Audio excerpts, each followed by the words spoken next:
Hello मित्रों, अभी हम लोग स्टार्ट करते हैं शिक्षक कला का कुछ क्वेश्चन। ठीक है, जो आगामी एग्जाम जो हो रहा है ना, ये स्टेट सीटेट का, तो उसके लिए आपको ये बहुत ही महत्वपूर्ण रहेगा। ठीक है, तो अभी हम स्टार्ट करते हैं फर्स्ट क्वेश्चन कि अध्यापक के लिए सबसे मूल्यवान उसकी नौकरी है, उसकी गरिमा एवं मर्यादा है, छात्रों का विश्वास है, उसकी शिक्षण के प्रति आस्था है।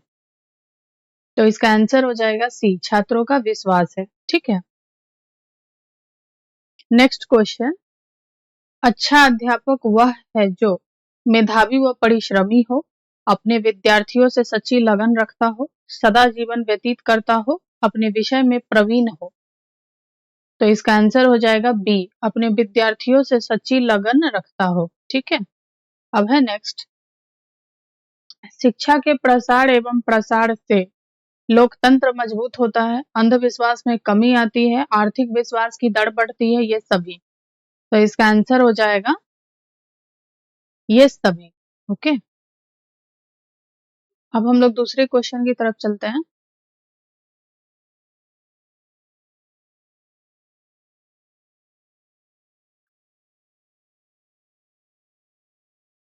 शिक्षण क्या है? एक कौशल, एक कला, एक क्रिया मात्र, एक तपस्या। तो इसका आंसर आप लोग भी कमेंट कर सकते हैं, एक कौशल है। ठीक है, ए आंसर हो जाएगा। अब है कि आप स्कूल के बाहर अपने किसी छात्र से किस प्रकार से व्यवहार करेंगे? अजनबी की तरह, उससे बात करना पसंद नहीं करेंगे, बहुत गंभीर होकर, मित्रों की तरह। बहुत गंभीर होकर, सी आंसर हो जाएगा। शिक्षा तभी सार्थक होगी जब पाठ्यक्रम केंद्रित हो, छात्र केंद्रित हो, रोजगार केंद्रित हो, समाज केंद्रित हो। तो छात्र केंद्रित हो, बी आंसर। शिक्षण की समस्याओं को हल करने का दायित्व किसका है? प्रधानाचार्य का, शिक्षकों का, सरकार का, शिक्षाविदों का। इसका आंसर हो जाएगा बी, शिक्षकों का। शिक्षक की योग्यता एवं आचरण का सबसे अच्छा मूल्यांकन करते हैं उनके प्रधानाचार्य, उनके शिष्य, समाज के संभ्रांत लोग, विशेषज्ञ। तो इसका आंसर हो जाएगा उनके शिष्य। आपके विचार में शिक्षा का उद्देश्य होना चाहिए? शिक्षा ग्रहण करने के बाद नौकरी, छात्रों की मानसिक योग्यता का विकास, छात्रों को साक्षर बनाना, बालकों का सर्वांगीण विकास।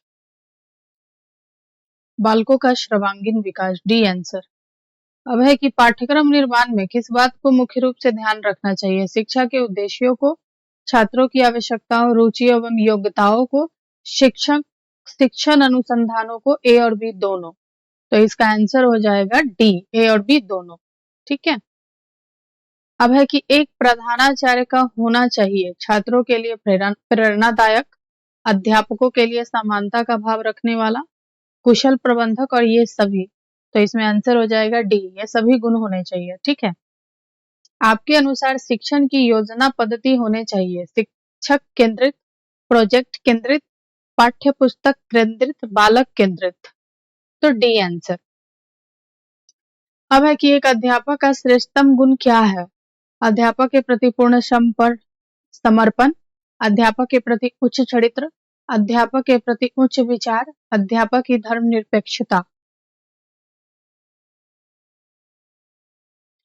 तो इसका आंसर हो जाएगा अध्यापक के प्रति पूर्ण समर्पण। ठीक है, अध्यापक मुख्य रूप से किसके प्रति जवाबदेह होता है? समाज और छात्रों के प्रति, प्रधानाचार्य के प्रति, अभिभावकों के प्रति, सरकार के प्रति। तो इसका आंसर हो जाएगा ए, समाज तथा छात्रों के प्रति। ग्रामीण अंचलों में बच्चों के स्कूल से भागने और पढ़ाई छोड़ने का कारण है स्कूल का नीरस वातावरण, छात्रों की बाल श्रमिक बनने के लालसा, छात्रों का अध्यापक से डरना, ये सभी। तो इसका आंसर हो जाएगा ये ए, स्कूल का नीरस वातावरण। अध्यापक की कार्य क्षमता को बढ़ाया जा सकता है परीक्षा फल के अनुसार पदोन्नति देकर, कड़े स्कूल प्रशासन द्वारा, अध्यापक के कार्यों की सराहना करके, अच्छा वेतन देकर। तो इसका आंसर हो जाएगा सी, अध्यापक के कार्यों की सराहना करके। अब है शिक्षा शक्ति एवं सत्ता का क्या स्रोत है? महिलाओं के लिए, पिछड़ों के लिए, बालकों के लिए, ए और बी दोनों के लिए। तो इसका आंसर हो जाएगा ए और बी दोनों के लिए। ठीक है। भारत में शिक्षित बेरोजगारी का प्रमुख क्या कारण है? सरकार की रोजगारी के लिए ठोस नीति का न होना, शिक्षा का व्यापक प्रसार, उद्देश्यहीन शिक्षा, घटिया स्तर की शिक्षा। उद्देश्यहीन शिक्षा ये आजकल का बहुत गहन मुद्दा है। हमें शिक्षा ग्रहण करनी चाहिए क्योंकि शिक्षा व्यक्ति को विद्वान बनाती है, व्यक्ति को स्वावलंबी बनाती है, व्यक्ति को अर्थोपार्जन योग्य बनाती है। तो ये हो जाएगा बी आंसर, व्यक्ति को स्वावलंबी बनाती है शिक्षा। किस प्रकार का कक्षा नेतृत्व सबसे उत्तम माना गया है? प्रभुत्ववादी, सभी का मिला जुला रूप, लोकतांत्रिक, प्रयोजनवादी। तो इसका आंसर हो जाएगा लोकतांत्रिक। ठीक है। अभिभावक मुलाकात दिवस की सबसे अधिक आवश्यकता पड़ती है प्राइमरी कक्षाओं में, माध्यमिक कक्षाओं में, सेकेंडरी कक्षाओं में, कॉलेजों में। तो इसका आंसर हो जाएगा प्राइमरी कक्षाओं में। ग्रामीण क्षेत्रों के उत्थान का लक्ष्य होना चाहिए प्राइमरी एवं प्रौढ़ शिक्षा का प्रसार, नगरीय सुख सुविधाओं का विस्तार, उच्च शिक्षा का प्रसार। ये सभी प्राइमरी एवं प्रौढ़ शिक्षा का प्रसार आंसर हो जाएगा। प्रधानाचार्य अपने अध्यापकों से आशा करता है समर्पण एवं निष्ठा की, आज्ञा पालन भाव की, योग्यता एवं ज्ञान की। ये सभी। तो इसका आंसर हो जाएगा ये सभी। अभिभावक अपने बालकों के लिए अध्यापकों से आशा करते हैं निष्पक्ष व्यवहार की, सहानुभूति एवं प्रेम की, योग्यता एवं ज्ञान की। ए और बी दोनों की। डी आंसर, निष्पक्ष व्यवहार की, सहानुभूति एवं प्रेम की। ठीक है। यदि आपसे किसी गंभीर विषय पर भाषण देने के लिए कहा जाएगा तो आप इस विषय पर मित्रों से सलाह लेंगे, स्पष्ट मना कर देंगे, सहर्ष तैयार हो जाएंगे, कुछ देर का समय मांगेंगे। तो इसका सही उत्तर हो जाएगा सहर्ष तैयार हो जाएंगे। ठीक है। आज के वैज्ञानिक युग में छात्रों को आध्यात्मिकता का ज्ञान देना पिछड़ापन है, आवश्यक है, अनावश्यक है, असंभव है। तो आवश्यक है, बी आंसर। विद्यालय के सभी कार्यक्रमों में भाग लेना चाहिए क्योंकि इससे सीखने का अवसर मिलता है, व्यक्तित्व का विकास होता है, आत्मविश्वास के विकास में सहायता मिलती है। ये सभी। तो इसका होगा कि सीखने का अवसर मिलता है, मतलब ये सभी स्टेटमेंट सही है। किसी भी विषय वस्तु को छात्रों को सरलता से सिखाने के लिए अध्यापक का सर्वप्रथम गुण होना चाहिए आत्मविश्वास, विषय वस्तु का ज्ञान, प्रभावी अभिव्यक्ति और सहृदयता। सहृदयता। तो प्रभावी अभिव्यक्ति सी आंसर हो जाएगा। अब है कि विद्यालय में खेलों के आयोजन का उद्देश्य होता है छात्राओं को किसी कार्य में लगाना, शरीर को हष्ट पुष्ट बनाना, प्रतियोगी खेलों के लिए तैयारी करना, बालक का सर्वांगीण विकास करना। तो इसका आंसर हो जाएगा डी, बालक का सर्वांगीण विकास करना। ओके। एक छात्र की दृष्टि से विद्यालय में छात्र संगठन के बारे में आपकी धारणा है? इनमें कोई लाभ नहीं है, विद्यालय में दादागिरी फैलती है, शिक्षकों के अन्यायों के विरुद्ध लड़ने का एक साधन है, छात्रों में नेतृत्व की भावना बढ़ती है। तो इसका आंसर हो जाएगा डी, छात्रों में नेतृत्व की भावना बढ़ती है। अब है कि शिशुओं के लिए शिशुशाला में आवश्यक है खेल के अवसर प्रदान करना, सामान्य ज्ञान देना, भाषा पढ़ाना और कहानी सुनाना।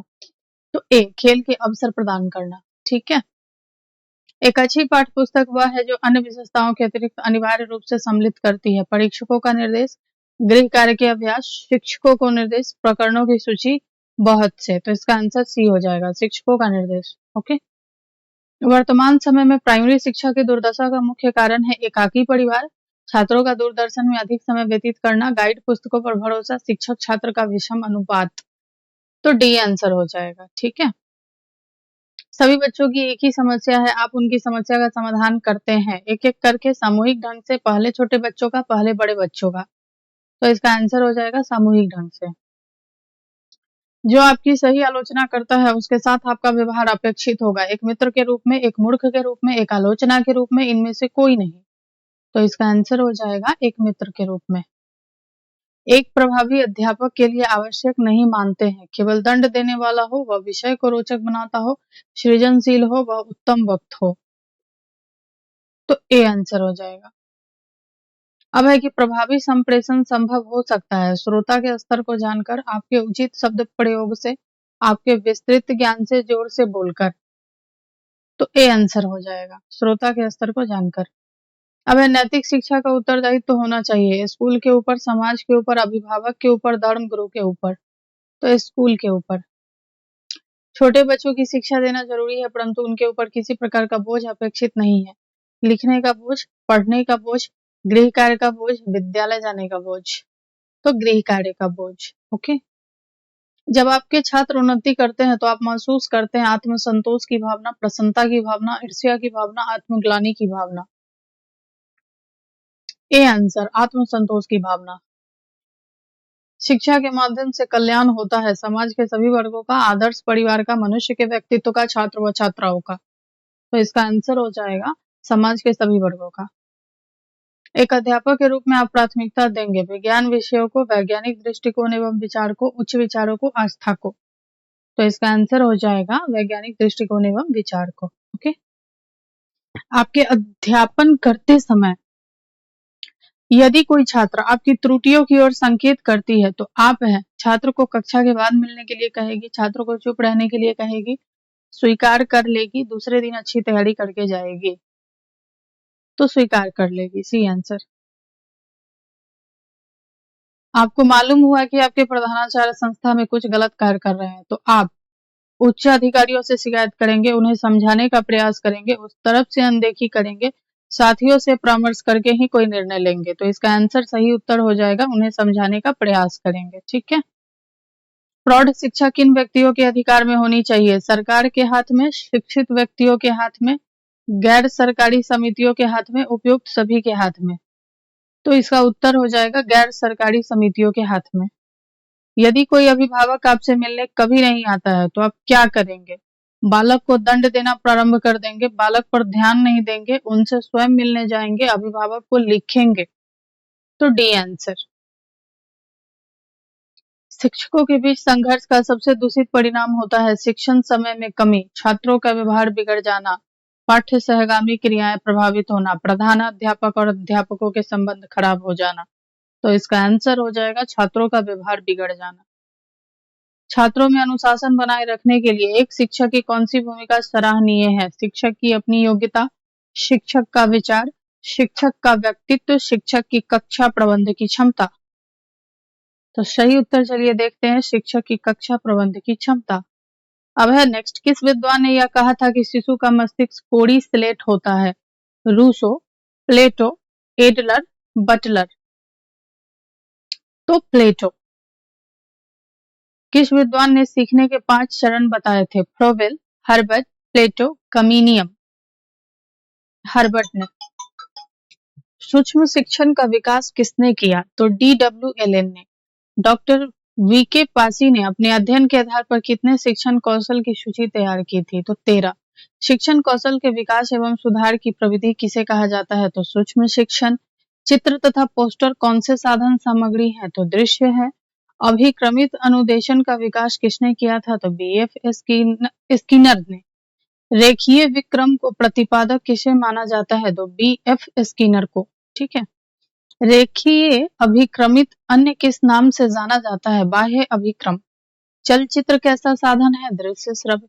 एजुकेशन टेक्नोलॉजी शब्द का प्रयोग सर्वप्रथम किसने किया था? बायन मोर जोन्स, 1967। शैक्षिक तकनीकी केंद्र किसने प्रारंभ किया? NCERT नई दिल्ली। आधारभूत शिक्षण प्रतिमान किसके द्वारा दिया गया था? Robert Glazer. शिक्षण मशीन का निर्माण किसके द्वारा किया गया? सिडनी एल प्रेसी, अमेरिका में 1926। टेक्नोलॉजी शब्द की उत्पत्ति किस भाषा से हुई है? तो TECHNIKOS, कला। ठीक है। अब है कि शिक्षण प्रतिमान के कितने तत्व होते हैं? 4। उद्देश्य, संरचना, सामाजिक प्रणाली, मूल्यांकन। शाखी अभिक्रम का विकास किसके द्वारा किया गया? नॉर्मन ए काउडर। एलेन एवं रेयान ने सूक्ष्म शिक्षण में कितने कौशल बताए हैं? तो 14। अभिक्रमित अनुदेशन कितने प्रकार के होते हैं? 3। रेखीय, शाखीय, मैथेटिक्स। OHP का पूरा नाम है ओवरहेड प्रोजेक्टर।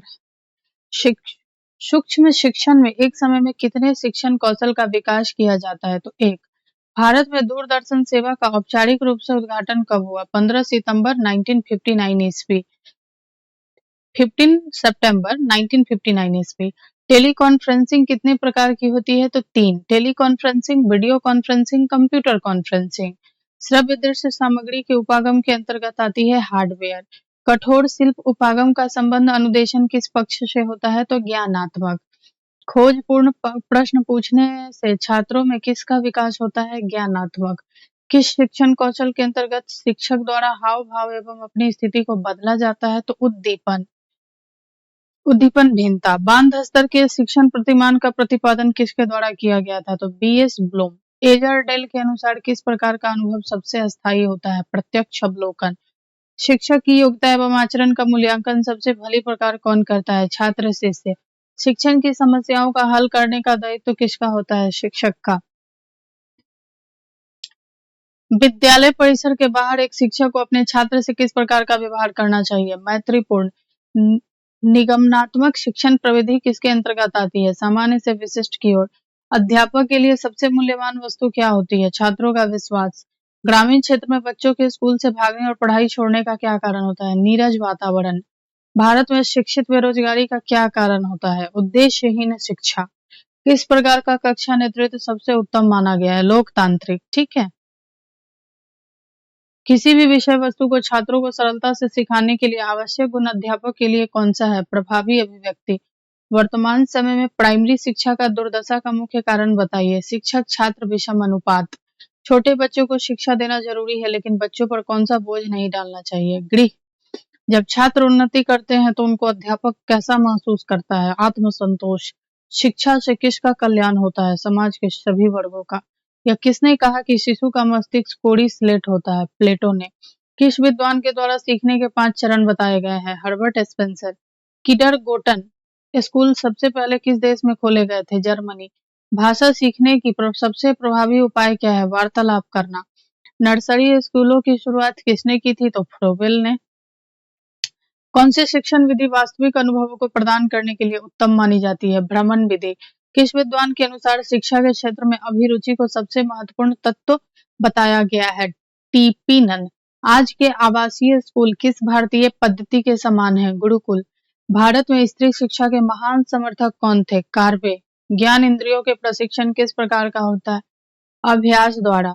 प्रयोजनवादी विचारधारा के प्रवर्तक है विलियम्स जोन्स। यह किसने कहा कि बच्चों को सबसे उत्तम शिक्षक वह होता है जो स्वयं बालक जैसा हो? मैकेन ने। गणित शिक्षण की कौन सी संप्रेषण रणनीति सर्वाधिक उत्तम उपयुक्त मानी गई है? एल्गोरिथम। एक शिक्षक के घर में किस वस्तु का होना ज्यादा जरूरी है? पुस्तकालय। किस सिद्धांत द्वारा बालक में रुचि का विकास होता है? प्रेरणा का सिद्धांत। अधिगम अधिगम एक महत्वपूर्ण सिद्धांत है, बताइए। क्रिया का सिद्धांत। वैदिक काल में परिवार में विद्या का प्रारंभ करते समय कौन सा संस्कार होता था? विद्यारंभ संस्कार चूड़ाकर्म। शिक्षा की अवधि क्या है? 500 ईसा पूर्व से 1200 ईसा पूर्व तक। शिक्षा के लिए प्रयुक्त अंग्रेजी शब्द एजुकेशन शब्द किस भाषा के शब्द से बना है? तो लैटिन भाषा के एजुकेटम शब्द से। मनुष्य की अंतर्निहित पूर्णता को अभिव्यक्त करना ही शिक्षा है। उपयुक्त कथन किसके द्वारा कहा गया है? स्वामी विवेकानंद। किसके अनुसार स्वच्छ शरीर में स्वस्थ मस्तिष्क का निर्माण ही शिक्षा है? अरस्तु। शिक्षा में सर्वोदय दर्शन किसने दिया? महात्मा गांधी ने। किंडरगार्टन स्कूल प्रणाली विकसित की थी फ्रोबेल ने। फ्रोबेल के अनुसार किस वर्ग के बालक को शिक्षा दी जाती थी? 4 से लेकर 8 वर्ष तक। मोंटेसरी शिक्षा पद्धति में किस आयु वर्ग के बालकों को शिक्षा दी जाती थी? तो 3 से 6 वर्ष तक। राष्ट्रीय शिक्षा नीति 1986 किस पंचवर्षीय योजना में शुरू की गई थी? 7वीं पंचवर्षीय योजना में। अखिल भारतीय प्राथमिक शिक्षा परिषद का गठन कब किया गया? 5 मई से 1957। राष्ट्रीय साक्षरता मिशन की स्थापना कब की गई थी? 1988। ब्लैक बोर्ड योजना कब सर्व शिक्षा अभियान का घटक बन गया? वर्ष 2003 में। राष्ट्रीय प्रौढ़ शिक्षा कार्यक्रम की घोषणा कब की गई थी? 2 अक्टूबर 1978। शिक्षण की संवाद विधि किसकी है? प्लेटो की है। शिक्षण की तर्क विधि किसके द्वारा दी गई है? हीगल। शिक्षण की खेल विधि किसके द्वारा दी गई है? फ्रोबेल। बेसिक शिक्षा की रूपरेखा प्रस्तुत है महात्मा गांधी ने। संवाद विधि देने वाले प्लेटो का मुख्य दर्शन है आदर्शवाद। पाश्चात्य दर्शन की प्राचीन विचारधारा है आदर्शवाद। अरस्तु की किस विधि में ज्ञात से अज्ञात की ओर, विशिष्ट से सामान्य की ओर तथा मूर्त से अमूर्त और शिक्षण सूत्रों का प्रयोग होता है? आगमन विधि में। द रिपब्लिक पुस्तक किसने लिखी है? प्लेटो ने। अज्ञात से ज्ञात, सामान्य से विशिष्ट, मूर्त से अमूर्त शिक्षण सूत्रों का प्रयोग होता है निगमन विधि में। शिक्षण के लिए इंद्रियों के प्रशिक्षण हेतु 20 उपहारों का निर्माण किया फ्रोवेल ने। किसी भी शिक्षण की शुरुआत का प्रथम चरण होता है प्रस्तावना। पाठ प्रस्तावना कौशल का मुख्य घटक है पूर्व ज्ञान। ज्ञात से अज्ञात सूत्र का अनुसरण किया जाता है, किस कौशल में होता है? पाठ प्रस्तावना कौशल। ठीक है, तो अब हम लोगों ने अभी सारे क्वेश्चंस देख लिए हैं। आप लोग इसको देखिए, प्रैक्टिस कीजिए, और चैनल पे नए हैं तो लाइक कीजिए, सब्सक्राइब कीजिए। और ऐसे ही जो अभी जो टीचर वाला एग्जाम होने वाला है ना, उसके लिए आपको महत्वपूर्ण क्वेश्चन सब अपडेटेड मिलेंगे इस चैनल पे। Thank you.